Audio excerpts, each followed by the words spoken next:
Good afternoon and welcome to the ARA's Women in Rail Conversation event, Building an Authentic Leadership Brand. For those I haven't had the pleasure of meeting, my name is Caroline Wilkie and I am the CEO of the ARA. And it's an absolute pleasure to be hosting you for this event today in the week of International Women's Day. A lot of activities, a lot of things on, so I really appreciate you taking the time to take part in this event today. I'd like to begin by acknowledging the traditional owners of the lands on which we meet. For me, here in Canberra, is the Ngunnawal people, and I acknowledge their elders past, present, and emerging. It's fantastic to see so many people engaged in today's conversation. We have over 300 people registered for today's event, and I'm really thrilled to see participation by around 30% men in today's conversation. So thank you very much for joining us. We can only move ahead if we're all part of the conversation. Our Women in Rail events have been really popular because this is an issue of much importance to both our industry and the wider community. I'm excited to say that this is part of an ongoing program of events that we'll be offering for the ARA each year. We will be returning to our face-to-face Women in Rail events, but we have found that these online events are fantastic to engage people from around the country who might not otherwise be able to attend in person. So we're really grateful that you're able to join us.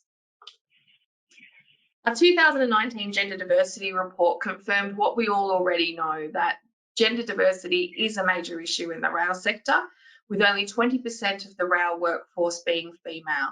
And of more concern is that only 1 in 5 managers in the industry are women. The ARA has a long-standing commitment to strive to support women in the sector and to try to move the dial on this issue in a meaningful way. This is why discussions like today are so important and why our Women in Rail Committee and the work of the ARA to deliver its Women in Rail strategy is just so important. Moving forward, we'll be doing a lot more this year on promoting women into rail careers. We have a new website that will be going live later this month, and in that we have an updated careers site. We also have our Faces of Rail campaign, where we will be involving more and more women to promote the variety of roles in the rail sector. We're also looking at a broader strategy to engage youth in the rail sector. So if you have an interest in any of this space, please contact me because we'd love to have you involved in our work. I'd like to remind you all that applications are now open for the mentoring program. The ARA has 2 mentoring programs. One is the Women in Rail program, and then we have a broader general mentoring program. And applications for that are open until the 29th of March. We're also very keen to see more female speakers at ARA events and forums and conferences. So I do encourage you to keep your eye out when we do call for speakers. I know from experience that there are a lot of women who might not want to put their hand up, but I do encourage you to. It's a great personal challenge, but a great opportunity to profile yourself and your work as well as your businesses. The next big call for speakers will be for Ausrail, which will be later this year in Brisbane. So please do look out for that and nominate. Before I introduce today's speakers, a reminder that the webinar is a live and interactive session. Here in front of me, I have a computer where I will see all of your questions and comments as they come through. So I do encourage you to participate. And if you want to direct your question to a specific person, please include that when you send through the question. But for now, it is my great pleasure to introduce our panelists who will be joining us on the screen momentarily. Here they come. Wonderful. First of all, can I welcome Gabrielle Bell, who is the chair of V-Line, experienced non-executive director and company secretary. Gabrielle has worked in both Australia and Southeast Asia as a corporate lawyer, specialising in mergers and acquisitions, capital markets and corporate governance. In addition to her role at V-Line, she's currently serving on the boards of Southeast Water Corporation and Aware Super, and has a keen interest in renewable energy and climate change. Also welcome to Raymond, who is the CEO of Metro Trains Melbourne, where he's leading the organisation's mission to be Australia's most respected city railway. I'm not sure I should be reading that in light of who else is on our board and our membership, but Raymond's sticking the challenge out there. Raymond is overseeing MTM through one of the most significant transformations in the history of the Melbourne Now rail network to meet the city's growing needs. He leads a strong focus on delivering an exceptional passenger experience for those travelling on the network. So thank you and welcome, Raymond. Next panellist is Suzanne Holden, who is the CEO of Sydney Trains, where she leads a focus on creating memorable customer moments and ensuring operational excellence. Suzanne brings more than 20 years of experience in the aviation industry and has also led a large business in the financial services sector. Welcome, Suzanne. And Caryn Anderson is the Executive General Manager of the Port Growth and Planning at the Port of Melbourne and an ARA board member as the Chair of the ARA Rail Freight and Port Group. Caryn has more than 20 years experience in Australia and international ports and in the shipping and logistics sector. She's currently leading the port's growth strategies and supporting its planning and supply chain activities. So welcome, everyone. Thank you very much for joining us here today. Really appreciate it. To start the conversation, I'm going to invite each of you to share your initial thoughts on our theme of authentic and credible leadership. Please join me in welcoming our first speaker, Gabrielle Bell. Thank you, Gabrielle. Caroline, thank you very much. Welcome, everybody. I just want to start by acknowledging the traditional owners of the land on which we're all meeting today as well, which for me is the Wurundjeri people of the Kulin Nation. And I particularly call out the Indigenous women there as well. When Caroline invited us to speak today about authentic leadership brand, I was thinking, how do you go about building on an authentic leadership brand? And for me, that really is based on 50% key skills and 50% craft, and that's delivered on a consistent basis. So when I'm talking about key skills, I'm talking about the black letter skills that you bring to your role and that build up over your entire career. But just as important is your craft. You know, how do you make things happen? How do you deliver those key skills? And the good news is you get better and better at your craft as you age. So first of all, coming to key skills, my hot tip there is you've really got to know and understand what your key skills are and be authentic at really calling out what it is that you do well. Be confident and embrace those skills. Once you know what you're bringing to a role, then it is much easier to then ask and rely on others in the team to bring their key skills so that as a team, you can deliver on the project, that all the key skills are there and you can deliver in a successful way as a team. The chair of the Water Corp where I work is a master at this. She is incredibly confident in the skills that she brings, and so she encourages and reaches out to the other team members and relies on them to bring their key skills as well. And together it works really well. So my key skills are legal, governance and risk. However, the next part, and a really important part, is craft.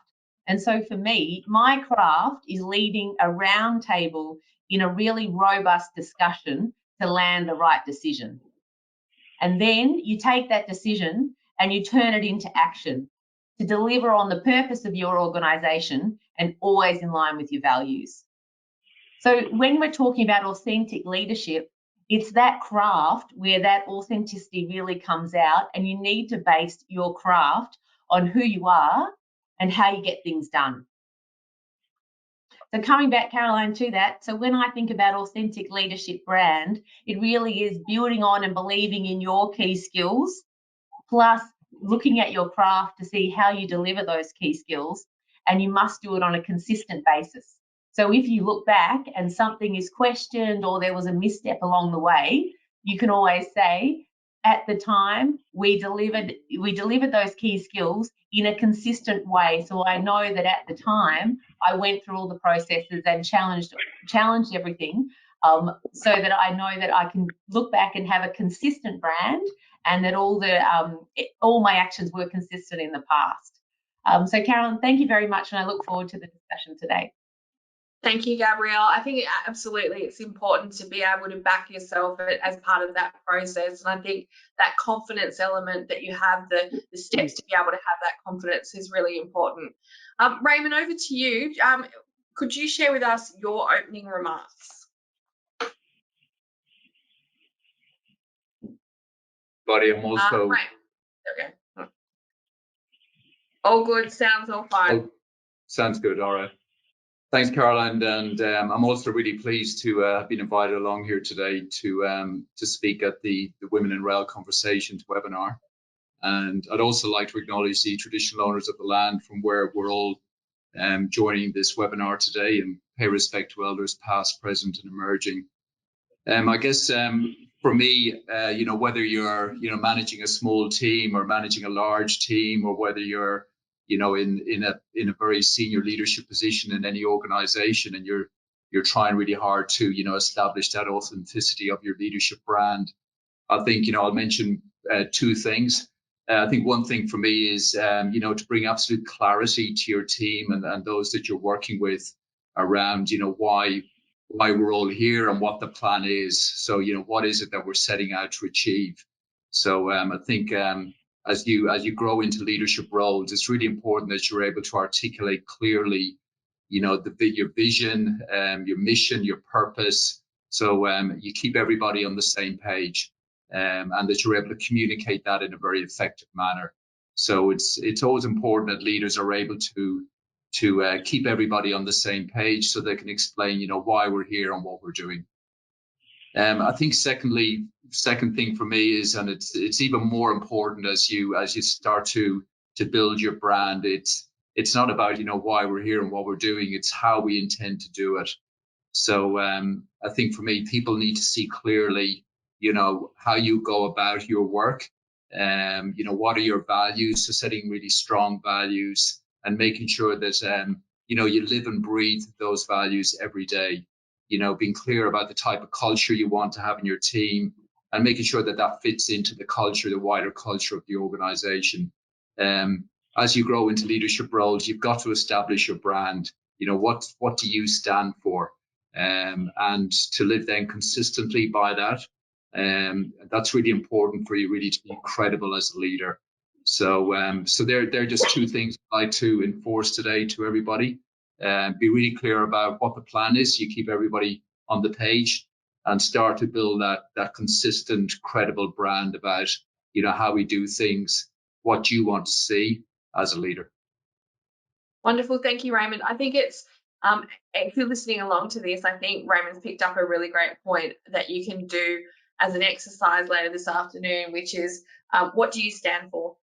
And I think that's really important to just stop and take some time to personally reflect on that. And if you take nothing else away from today, if you can do that later this afternoon, I think that would be very worthwhile.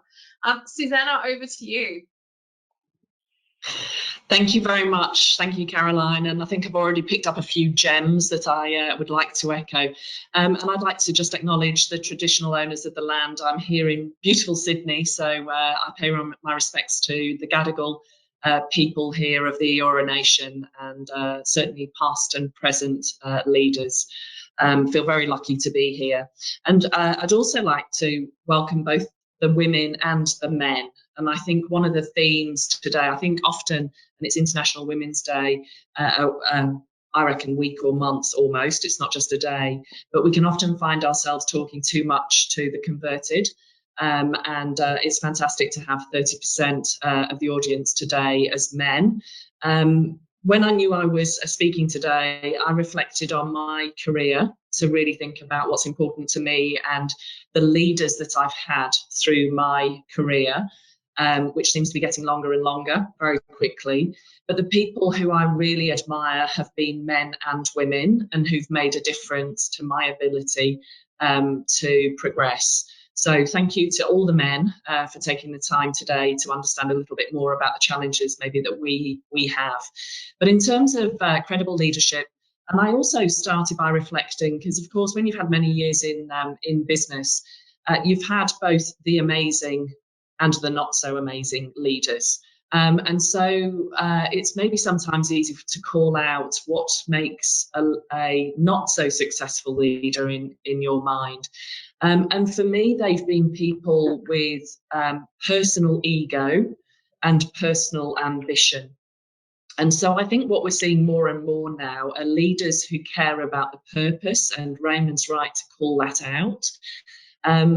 But also in that purpose, I think one of the things that's really important is creating pride for your organisation. And in order to do that, you've got to be really clear about your mission. You've got to be really clear about what success looks like, and you've got to be brave. And sometimes you can set yourself some really big goals and you don't get there, and that has to be okay as well. So I do look back on my career and I think, and I've clearly switched a number of times, and I can remember in my last organisation switching from 22 years in the aviation industry to financial services. And my group managing director who recruited me said, there's really nothing on your CV that makes you right for this job, but we're going to give you a go. And it maybe goes to Gabrielle's point, which is about knowing what your skills are and knowing what your craft is. And so in my language, that would be, what's your knowledge and experience that you've had, which is technical, and what are the capabilities that you bring? So I look back at him and I think, what a brave leader. He wasn't recruiting me for my knowledge and my skills. He was recruiting me for my capability.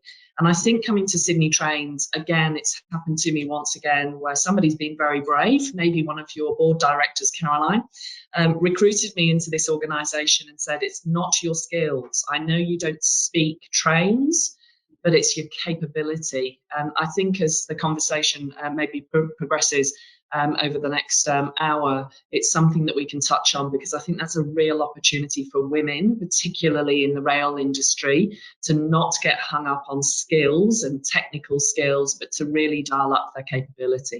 So a combination for me around really having that bravery, creating a vision and purpose, and in this climate, I'd have to add resilience.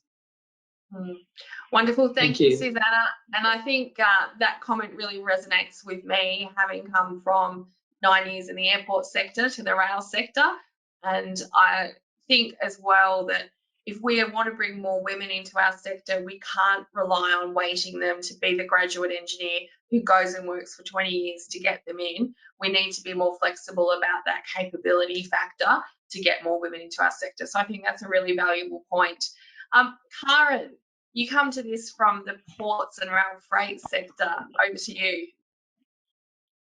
Sure. Thanks, Caroline, and to my co-panel members. I really love today's theme and topic of conversation around authentic and credible leadership, because I think it's really important, not just for International Women's Day and promoting gender diversity, but particularly about promoting gender diversity more generally, and promoting inclusive workforces. I guess similar to Suzanne, I've reflected on my career over the years, and my experience as a female in a male-dominated industry, particularly, I guess, over the last 20, 25 years in both Australia and internationally, I think what I've reflected on the most is that we often mould ourselves on the people around us. And through my career, I've realised that my leadership style is unique to me. And so as much as I tried throughout the years to turn myself into and copy and imitate the people around me, the more I trusted my own capabilities, my own skill sets, my own experiences, then the more I was able to become authentic in my leadership style, and the more effective I became as a leader. So I think you really need to focus on what you're good at and knowing what you're capable of. And I think to the points that have been raised before, you know, being confident in what you're able to deliver to an organisation and to the people around you. And I think for me particularly, it's around focusing on being the best that I can be and staying true to my values, and also being able to bring out the very best in the people around me. Wonderful. And I think that's a key focus, as well as where you support your team and as part of that in terms of leadership. So thank you very much, Caryn. Thank you everyone for your initial thoughts. We are now going to move to questions. So for everyone who is on the line at the moment, now is the time to start sending them through. I don't have a single one yet, so please feel free to send them through. Gabrielle, let's start with you. You've had a really successful career working in corporate law and now on a number of boards. How have you developed your own leadership style as you've risen through the ranks in quite male-dominated fields? Thanks very much, Carolyn. I think the key message that some of my fellow panelists have already raised is that you should bring your own personality and how you feel the most comfortable operating. That is your leadership style, because that's the style that you can be consistent with and bring every day to your role. And that is the authentic you. And so it's much easier to continue like that. And if other people have different leadership styles around you, that is okay. You can listen to them and respect them as well. But I think you've got to be true to your own style. And also just say, my style is valid. My style is valid and effective, even though it's different to the other people in the room. And once again, I'll just highlight that you're in the room because you have built on your key skills. You have a valid place in that room as well. And so it's your key skills, and then it's your craft, how you lead, how you deliver, how you get the best out of your team members, as raised before. My third point there is you do have to stand up and keep going. So even if you have a tough day or there's a tough decision, stand up and keep going. It's all right, you know, and a true leader turns up the next day and actually solves the problem. And that's definitely what you can do, and that's what leaders do. Absolutely, Gabrielle. And I think I know from my own personal reflections with COVID and the impact it's had on our businesses, if anything, that has shown us that, you know, things change and you need to get down and pick yourself up and keep moving. It's certainly the last 12 months. Raymond, you've also spent a lot of time looking at employee engagement and culture with your One Team, One Metro campaign. How important is it for you to demonstrate authentic leadership as an individual to support those efforts internally? Yeah, look, a good question. And just for people's benefit that are listening in, you know, One Team, One Metro, when I was stepping into the CEO role about 3 years ago and trying to establish, you know, what was my brand going to be as CEO, I sort of was on taking some leave just before day one of the new role, and I came up with One Team, One Metro, which kind of isn't a slogan, but it actually was really setting the platform, the foundation for the type of organization that I wanted to steer Metro towards in the years that I am CEO. And it was really shifting the organization to be very much around the people, putting people first, and recognizing that the most important asset we have in any organization and in our organization is really around the people. So that was the mindset shift. I felt that the organization had been maybe more focused on assets and trains and you know, all of that stuff. But for me, it was around you know, the people, making sure that everybody in every role is valued, is respected, has a voice, and recognizes that, you know, only by everybody playing their part can we actually, you know, provide a good service to our passengers. So of course, putting all that into motion, it's very important that, you know, you walk the talk and people actually see things happening in action that you know, fit with that brand. So for me, it's very much around which I naturally enjoy anyway, and, you know, really picking up on you know, what Gabrielle has said, you know, be yourself. I enjoy getting out and being with the people, you know, all across the organization on the front line. So for me to demonstrate people are important, it's around getting out there, being visible, you know, listening, having conversations, reflecting on the feedback I get, and putting things into action then that respond to that feedback. And just a couple of quick examples, some things we have done in recent years would be, you know, as I went around the organization of Metro and added to different depots and stations, I sometimes found facilities, for example, that were less than optimal. And actually, I wouldn't like to have to work there every day, and I wouldn't want my children to have to turn up and work in those environments every day. So, you know, we put in place a facilities improvement program. And over the last number of years, we've gone around and fixed up those facilities to make sure that everybody has got a comfortable environment to work in every day. You know, I think we do a lot more now about recognizing the commitment of our people and calling that out. And Caroline, you probably see that in some of the social media channels that Metro Metro puts out there. It's really, you know, acknowledging that it is about the people, and when we do good things, we like to recognise that. For me as well, it's around the culture, and it's about how you want people to behave every day, and really enforcing that the values are really important. So, you know, we run a Think Twice program at Metro, which is really around making sure that people, you know, think before they say something that might have been okay years ago, but is no longer okay in the environment that we want, which is around a one team environment. So, you know, program to make sure there's no bullying or sexism or whatever it might be.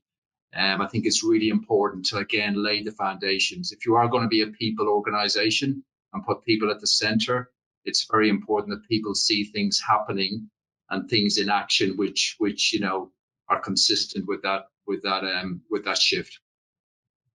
Absolutely.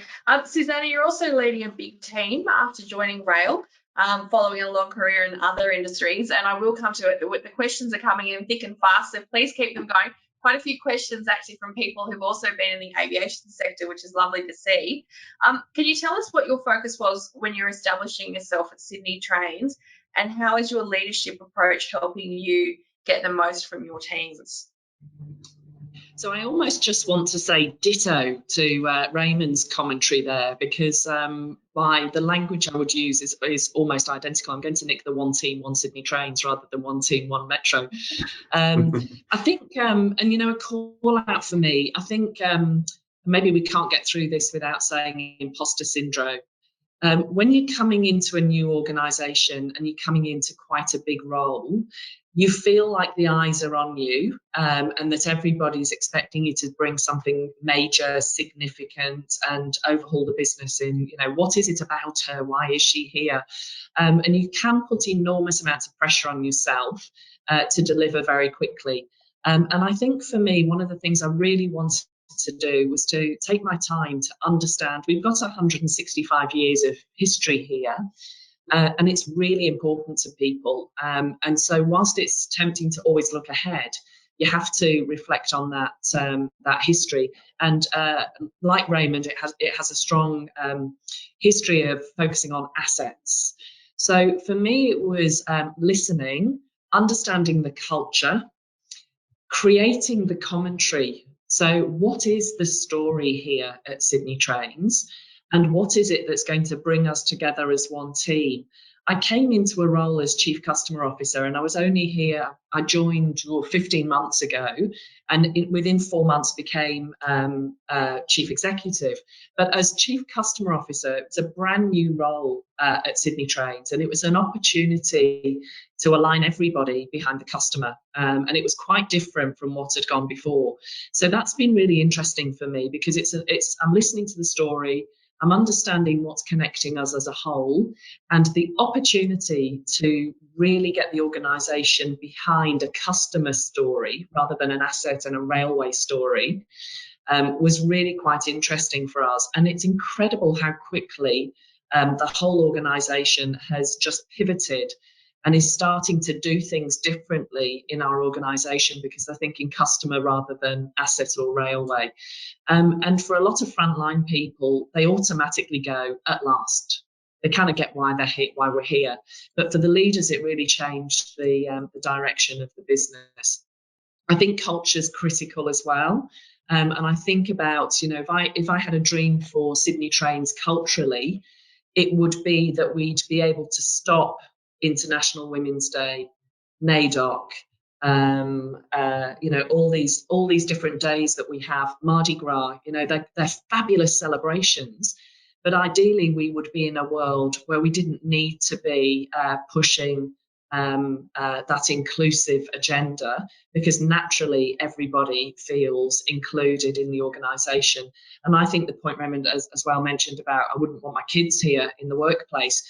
For me, that is success, is getting to a place where we would all be happy for our sons and our daughters and our nephews and our nieces to be in any part of the organisation, and you would know that they feel safe, they feel supported, they feel that their career is being developed.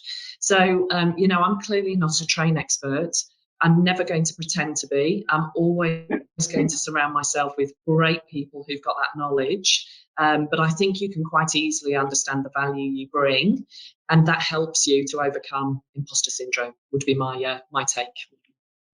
Absolutely. I think that imposter syndrome conversation is one we could almost do an entire other panel on, to be honest. Caryn, as a senior executive in the industry, what impact does the culture set by leadership have on gender diversity? Do you think we've moved on from awarding those that can work 24/7 to seeing value in people based on the outcomes they deliver? And is this creating more opportunities for women to demonstrate their leadership capability? Yeah, absolutely. I think I'm giving you the hard one. Sorry. That's all right. Look, I think Raymond and Suzanne have probably answered a little bit of this anyway. Culture in an organisation, I think, is everything. You can have all the best policies and processes and procedures that you like, but unless you're actually living and breathing it's walking the talk. And I think that goes to Gabrielle's earlier points as well around, it's the consistency of behaviours that is going to underpin change within organisations. And that means that all of us as leaders have to implement those change through every action that we take, and that goes to reinforcing the culture. I think what we've seen through the COVID environment, I think, as everybody has seen, and I've been on some panels before and with Raymond as well around the COVID environment and how it's changing our workplace, and it really has. And I think one of the really exciting things for me is not so much about the flexible work arrangements, but it's actually about the trust and confidence that organisations now have in every individual across their organisation. We've seen that level of trust and the level of contribution really lift across the organisation over the last 12 months from every individual. And I think in response to that, there has been an acceptance of flexible work arrangements more widespread than we ever saw it before. And I think that goes to not just for gender diversity, but all diversity. We're seeing so many changes in contemporary ways of living in different lifestyle choices, in different expectations in our home lives as well as our work lives. So what it means is, at an individual level, if you accept the responsibility around your contribution to the workplace and your contribution to the family, then it's up to individuals to manage it, what works for them. And I think that, that helps with the authenticity as well. It means that we can be true to who we are and what our values are and still contribute great things to organisations that we work for. That's very well put, Caryn. I'm now going to move to the questions because we have a lot of them. The first one I'll pass to you, Gabrielle. Great question here. What about weaknesses or areas for improvements? How do you address the gaps without feeling like you are lacking? That's a really good question. And I think you've got to understand that, and as Suzanne has highlighted before, it's hard to replicate 30 years of technical experience in one area. So you've got to just really be comfortable that you bring a key set of skills, but within 5 years, you can't replicate 30 years of, say, a technical skill in another area. And so one, you can identify it. Yes, so through a skills matrix program, you can definitely identify it.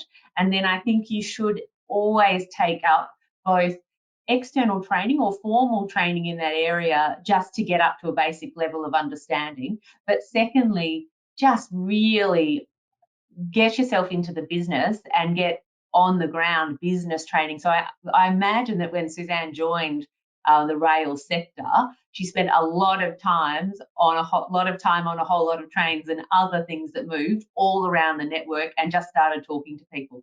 And then it's amazing how much you can pick up a basic level of understanding. So I think it's true. You need to know enough to ask the right questions, but don't put pressure on yourself to actually be the 30-year expert in that area.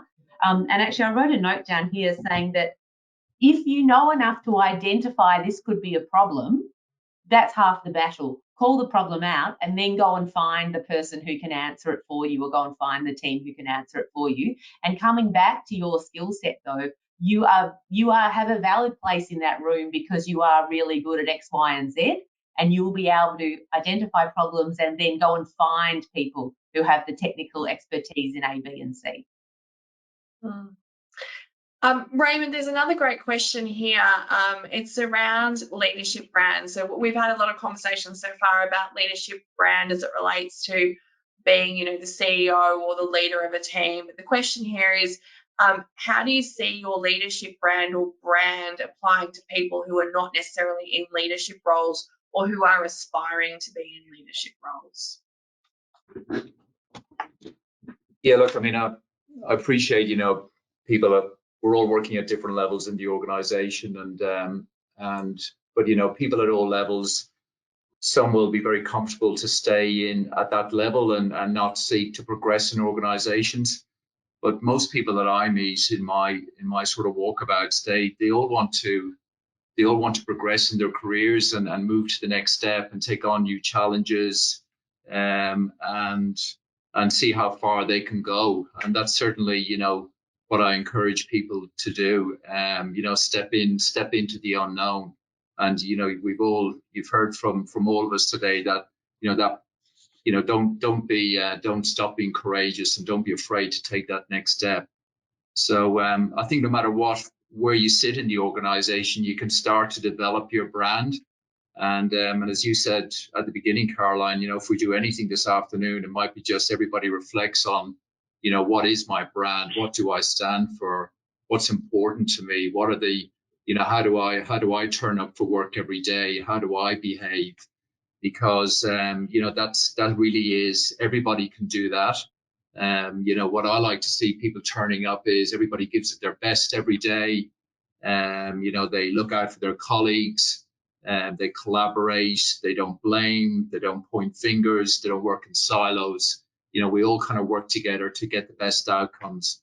So no matter where you sit in the organization, you can start to develop those values, those behaviors, and start to develop your brand. And that will really, that'll stick with you as you move through the organization. And never, always be looking for those opportunities to progress. Absolutely. I think it's a great tip. I don't know about you guys, but I'm a huge Brene Brown fan, and her Dare to Lead work. And if anyone's listening and you want to have a bit of a think about or know about Brene, she's actually done some fantastic sit downs with Oprah. So if you look up Oprah's podcast with Brene Brown and you want a quick download on that concept, it's well worth a listen. I know for me at a point in my career, it made a huge difference. So I do encourage you to listen to that. Interesting question here. This one, is a bit more of a difficult one. Women bring difficult leadership skill sets. How do you deal with the attitudes of some of the old school senior leaders in rail that want to maintain the status quo? Susanna? I'm sure you have a number of people in your teams who have been there for a long time and might like things a particular way. How do you think that women coming through the ranks can deal with that and make a difference? It's a brilliant question, and actually it's something that we are certainly dealing with at Sydney Trains. And it's not unusual for me to celebrate 50 years of service with some of our team, and obviously the same for Raymond as well. So, and I have a huge amount of respect for the history, the expertise, and I love the stories that people have and the roles that they started in. So I love hearing about the individuals and the stories they have, and that's I think that's important as well. So you have to respect that. But one of the things that I am an absolute champion of here at Sydney Trains is saying 25, 30, 40, 50 years of experience and knowledge are worth nothing unless you're putting that experience and knowledge to good use. And for me, that's about driving change and using that experience to drive change. And so, we've got examples here. And one of the good things about being new is you can ask lots of really stupid questions. And you keep asking those questions until you get the answer that you want. So we're saying, and the challenge that we've got here is some of those people with many years experience are not getting promotions, because what we're looking for is a different skill set where it's around capability, drive, continuous improvement, and delivering change, using insights to really drive innovation. So I think we're on a bit of a journey here where people are going to start going, aha, my knowledge and experience is valued, but I've got to do something with it. I can't just say that I've been here for 35 years. I've actually got to be able to say, we've got an issue, and I think I know how we can address that. So it's having that energy to look at things differently. So absolutely, we're facing into that. We're having those conversations all the time. People don't understand necessarily why they haven't got a job when they've been here for 35 years and they were next in line. So those conversations are happening constantly.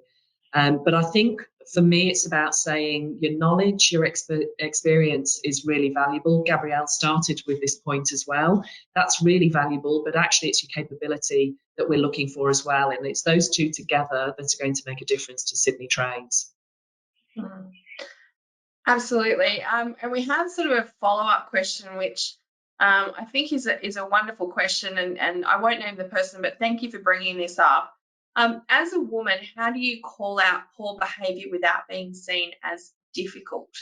And I'll let you all ponder that and then see who wants to take the question, but I will start because I've had two issues recently where I've had to raise an issue. I don't know whether they saw me as difficult or not, but there were two things that we do as an industry that I felt was not being inclusive. One, you might be shocked to say, someone was having a golf day, and I had to just have a nice, polite conversation to say, I understand you like doing that, but do you understand that the females in the sector might not feel comfortable or feel excluded from that? And another similar conversation, and I know for me it was just a simple, being respectful, being engaged, understanding that they might have a view and opinion, but just speaking your truth and saying what you feel most comfortable with in a respectful fashion. I'm going to win the battle on one of the ones. I won't win the battle on the other. Who wants to take this as a commentary? Suzanne, okay, you. So look, it's interesting. I've had a conversation this morning. When I first started in the workplace, I was often the only woman, and it was just the trail that I took. And I'll share a story, as I can only see 4 faces on the screen. I'm sure there aren't many people listening, but I was referred to as TT for token tart. And in those days, I had to let it go. So it didn't feel malicious. It didn't upset me. It was part of the deal, and I just had to let it go. And I think if there's one thing that I think has really changed, it's that back in the 80s, 90s, if we'd have called it, we'd have been seen as soft or not resilient in a man's world. So I look back and I think I did not have a voice. Maybe it was an age thing, maybe it was the decade, but I didn't have a voice. We've got a voice now, and I think people understand what is right or wrong. They don't always do the right thing. And I think you have to decide, how often do you call it? And I think if it's malicious, you have to call it. If it's not malicious and somebody just doesn't kind of read it, you might want to let it go, because you can't call everything. But when I look at my daughter in the world that she'll grow up in and go to work in, I think it will be a lot easier for her to call it. You don't have to be offensive. And you can actually bring humour to it. There's an expression that my old boss used to like to use all the time, which just made me cringe, which was, let's open the kimono. And I just think, that's an expression we should not be using in the 21st century. So I think just call it. If you're uncomfortable, let them know you're uncomfortable, and call it out. It doesn't have to be a confrontational conversation. You just have to call it. And if you can do it with humour, the first time. Try and do it with humour. Gabrielle?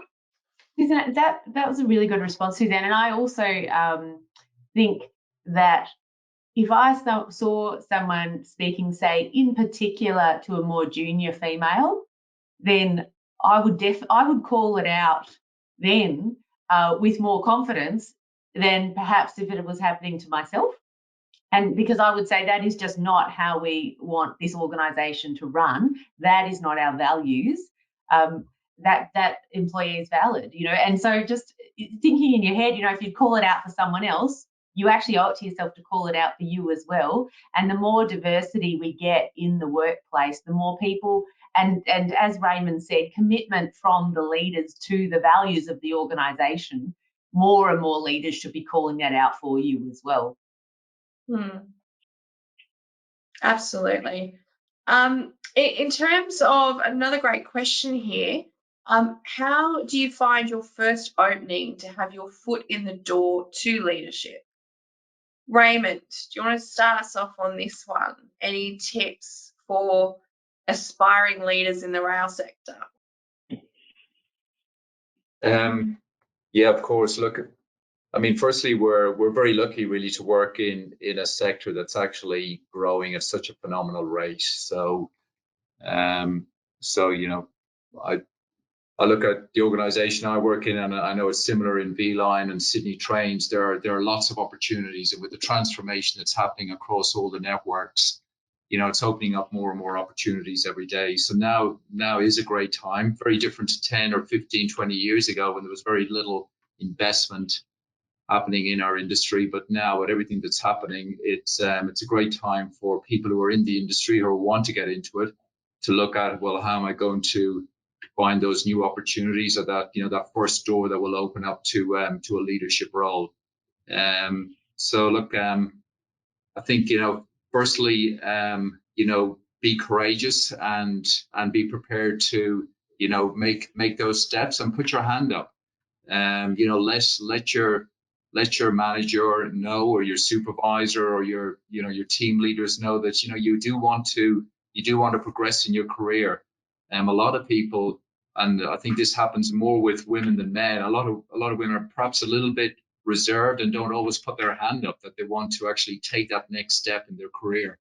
So certainly at Metro, we spend a lot of time encouraging everybody to you know, to put their hand up and to push forward. So look, have a bit of a plan, have a little bit of a roadmap about where you would like to move to. Things don't always go to plan, but it's always good if, you know, look at your skill set and you can see some gaps, use the time to perhaps, you know, plug those gaps with some additional learning that Gabrielle mentioned. You know, always look to be improving your skill set as well as getting that on the job experience. I think both go hand in hand. But you know, opportunities are emerging in our organization. I see in Metro recently, we had two very senior operational roles that had been, you know, those positions were filled with male employees who both left for different reasons. And both those senior positions, which, you know, supervise over 1,000 people in each role, they've both now been given to, you know, internal candidates, women who are being promoted up into those roles. So these are, you know, great steps. I've got great confidence in these two individuals that they're going to do a fantastic job. And a number of years ago, they may never have imagined that they'd be taking on those leadership roles. So, you know, be courageous. And look, sometimes it may not feel natural. You may not feel it's natural to be a leader. Yesterday, I spoke with Michelle Payne, who rode a Melbourne Cup winner, the first female to win the Melbourne Cup. And she said, you know, it didn't actually feel natural for her to become a champion jockey. She never thought she'd get to that position, but you know, she had to kind of work her way through it. So my advice today to everybody is, you know, be courageous, have a bit of a roadmap, and yeah, get on the path. I think that's great advice. I think looking out for opportunities and speaking to mentors and supporters within your organisation is a really important step to take. Caryn, for those on the call who are just getting established as leaders within their organisation, What advice would you give to them about being authentic and credible in their interactions at work, and how they adjust to this new area of leadership as part of their career? Yeah, so I think it sort of pulls together a lot of the conversation we've been having in terms of, for me anyway, it's really understanding what my values are as an individual, understanding where my strengths are, and having confidence in that, and then being true to who I am and not trying to mold myself. I think, to the points that have been raised before, it's always good to look around you and look at what's effective and what's not effective. I think for me, it's particularly reflecting on what are the type of leadership styles that have made me feel good about who I am and what I contribute to the organisation. And they're the leadership styles that I want to reflect as well. So it's really understanding what's important to you individually, and how you then portray that, and doing it consistently. It's, you can't just do it for one day and then have a break. It is about living and breathing it. So unless it's authentic to who you are and what your values are, you're never going to be able to keep it up. Suzanne or Gabrielle, any advice for newish leaders in the sector or those aspiring to leadership?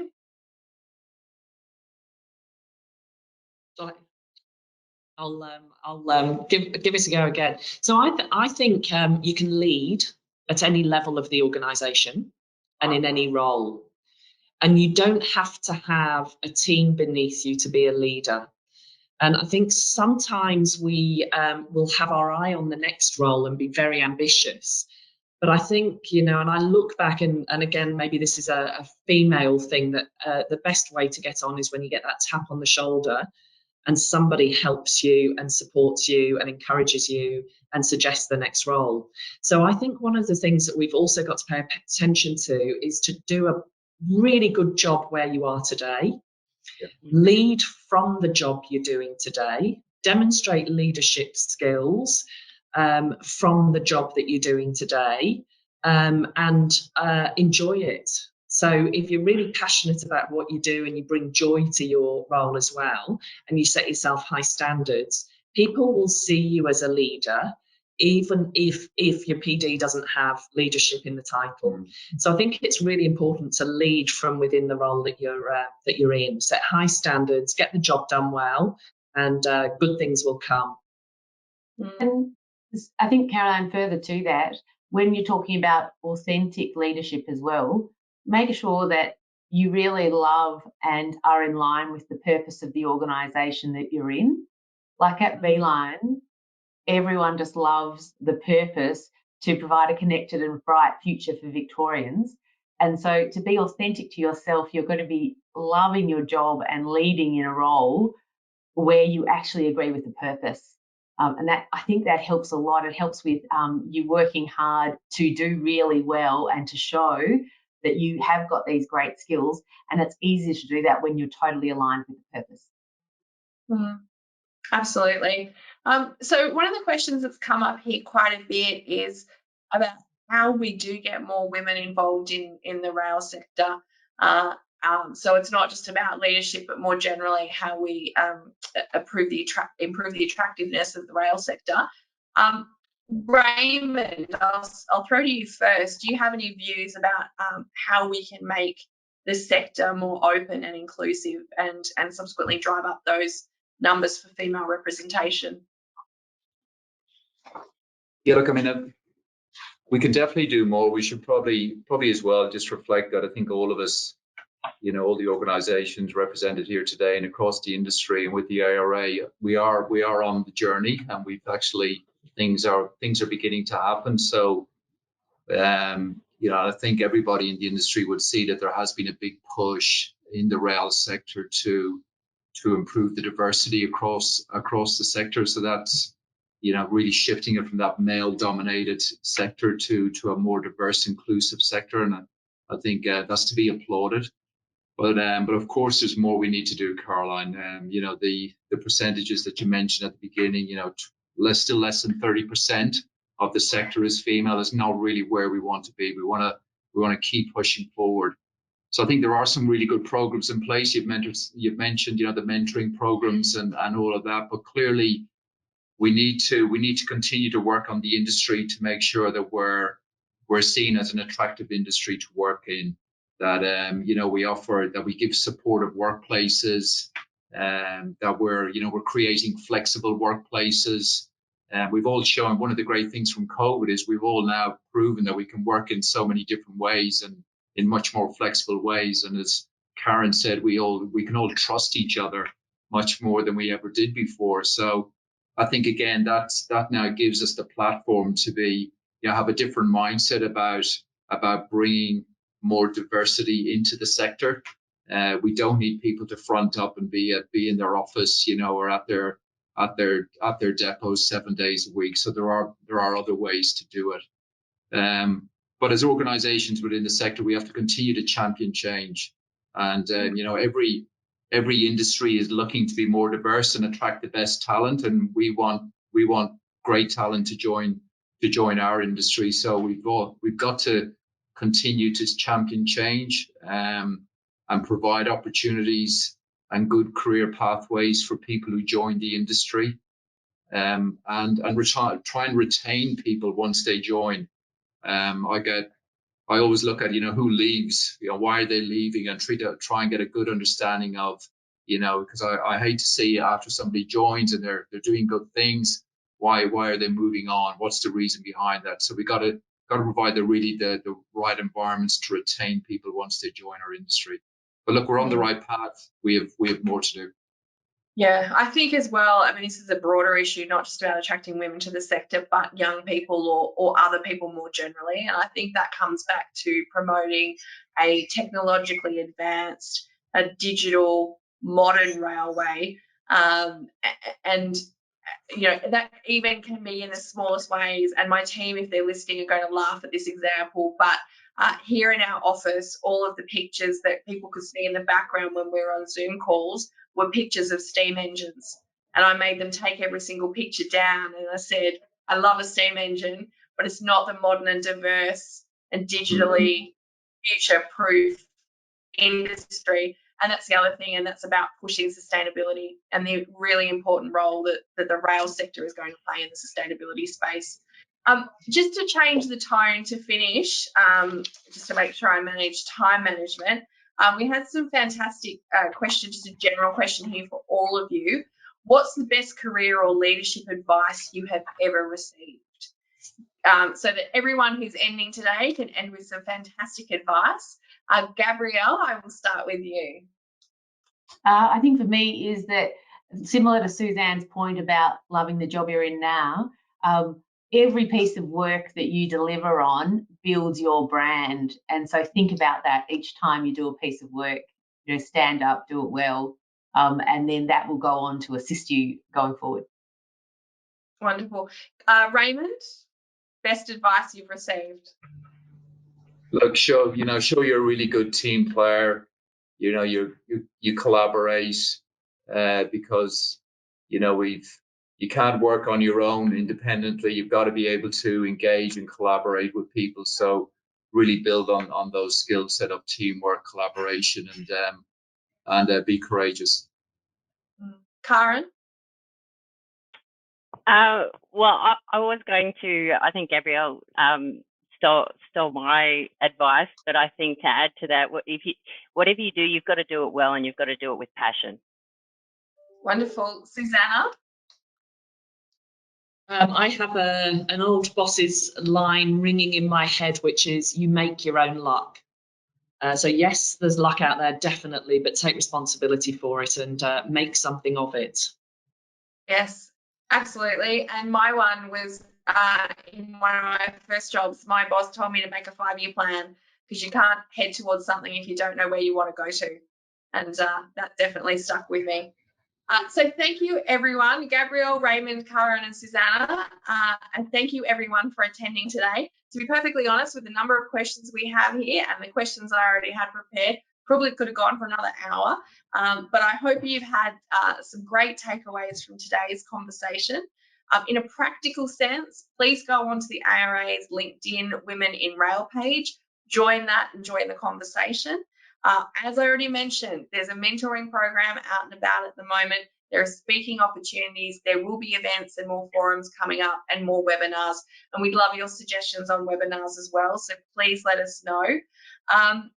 On behalf of the ARA and our presenters today, I hope you've really enjoyed this conversation. Thank you again to Suzanne, Gabrielle, Raymond and Caryn for taking part. I really appreciate it. And I hope you all have a wonderful afternoon and a wonderful rest of your week. Thank you for joining us.